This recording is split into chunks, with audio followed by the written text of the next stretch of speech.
Now that people are responding to some of my videos, I am so happy to see that there are Angela Anaconda fans out on the internet.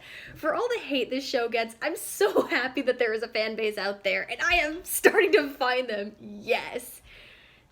This gets me thinking about this show again, so I will happily take an excuse to talk about this. And the same criticisms tend to come up, which got me wondering, is the hatred of this show really warranted? And if so, how much? Because some big name reviewers online put this on their worst shows list. Now, having rewatched a few episodes and still loving it, I do want to look at, from a fan's perspective, how much of it is deserved. The biggest criticism of the show is the animation. Yeah, it's awkward. From a design perspective, the faces are not very consistent with their proportions. You got Angela, who's got very realistic facial proportions, which honestly doesn't bother me at all. But then you have someone like her friend Johnny Abadi, who's got very stretched out proportions, especially in his face. Looks kind of awkward. And then you got Nanette, who's got the facial proportions of an anime character, which can be pretty jarring. The actual animation is very awkwardly moving. It's jerky. It's not smooth at all. I don't think this had much of a budget, but I can fully understand people being put off by the look of it, which is a shame. The writing and the acting is quite good. The second major criticism I've seen, Angela's voice. It's another one I think, yeah, that one is valid. Me personally, it did take me a little bit, maybe an episode or two, but I did get used to it really quickly. Thing is, the voice actually matches the design really, really well, and it's the creator who does the voice. But it's another one I can think that I do understand someone being put off by it, because she also speaks in redundancies. It's part of her character. She does voiceovers in the beginning, but hearing her speak as much as she does with a very nasally voice, totally understandable why someone could be put off by that. The other things, as for the actual content, it's funny because, going back to one more thing on the voice acting, the rest of the cast has very pleasant voices.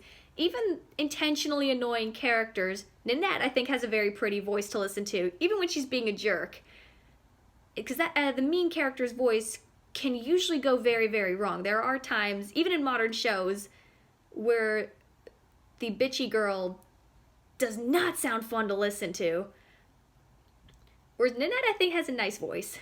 Mrs. Brinks, who you're supposed to hate and find really annoying, has a very appropriately annoying voice. So, and it's a funny kind of annoying. Everyone else, the friends, I find her very nice to listen to. Okay, the third major criticism is Angela secretly a killer due to the revenge fantasies? This is one I really don't think so. I think that's misrepresented. The revenge fantasies, yeah, some of them are violent, some of them are flat out weird. The ones that focus on Nanette or Miss Brinks, they're so over the top that it's always clear to me that they're not meant to be taken that seriously. I think part of it is the animation for it. They don't come out of nowhere either. It's not just Angela fantasizing about hurting people who've done nothing to her. It's usually a reaction to them. Nanette's usually being a jerk, or Miss Brinks being a favoritism, a patronizing teacher who favors the jerk. And I think a lot of us have known teachers like that. It's usually, and Angela gets in trouble a lot. So it's easy to see from her perspective why she would vent. I see it as more, the revenge fantasies I always see is, they're always at the end of the episode when she's taken some kind of abuse from someone. Usually either Nanette or Miss Brinks, sometimes her older brothers. And there's episodes that don't have them at all. But it was always clear to me that she was venting privately before she stands up for herself. And she never actually hurts anyone. It's always made clear to me she would never actually do this. Thinking about something and actually doing it are very different. The way she stands up for herself, the action she does take, what she actually does in the show, is always very small and very petty. She's always either making a comeback or pulling a harmless practical joke. Something along those lines. It's a small victory after just this big explosion of emotion, all in her head. No one else actually sees that side. But I think it's very accurate to a certain kind of person.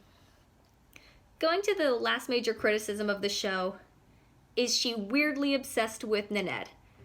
This is another one I really don't think so. For the few episodes I've seen, every single time, Nanette's the one who starts shit.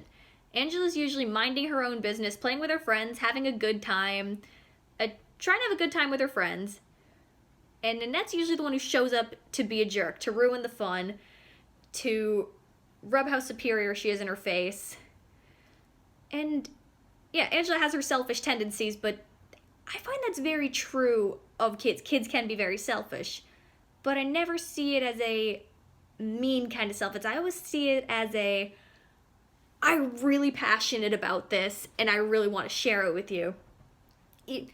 And her friends are usually the ones going along with it. They seem like a really tight group of friends.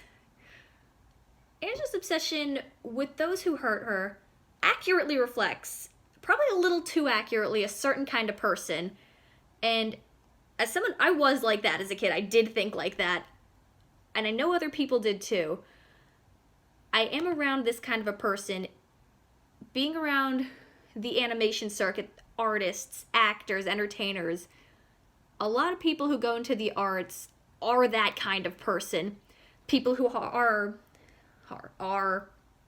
people who are very emotional, very sensitive, a lot of times have gone through some kind of abuse and injustice, and are still very obsessed with their bullies, sometimes even into adulthood. I think for those people who don't know what that's like, or who aren't very emotionally sensitive, that can be a disconnect.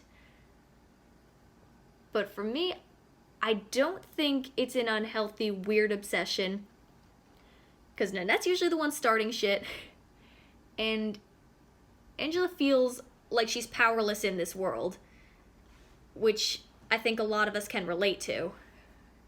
So I think a lot of people can't get past the animation, which, since television's a visual medium, yeah, that is the biggest criticism.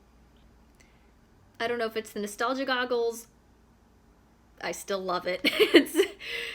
It is still so relatable, and I'm so happy that there are other people who love it just as much as I do. It is interesting. If I did talk about in an earlier video how sometimes the stuff that's not that great is the stuff you really, really like, the stuff that resonates with you the most. Because I'm not going to, for all its flaws, I'm not going to pretend that this is a great show. For all the hate it gets, some of it is deserved. Some of it I don't think is. It still does have this impact. It does still have an emotional truth to it. And I am glad to see people are talking about it. They say in entertainment, no publicity is bad publicity. Who knows, maybe the show will make a comeback. I think, because there is a formula that I think can resonate with a specific demographic.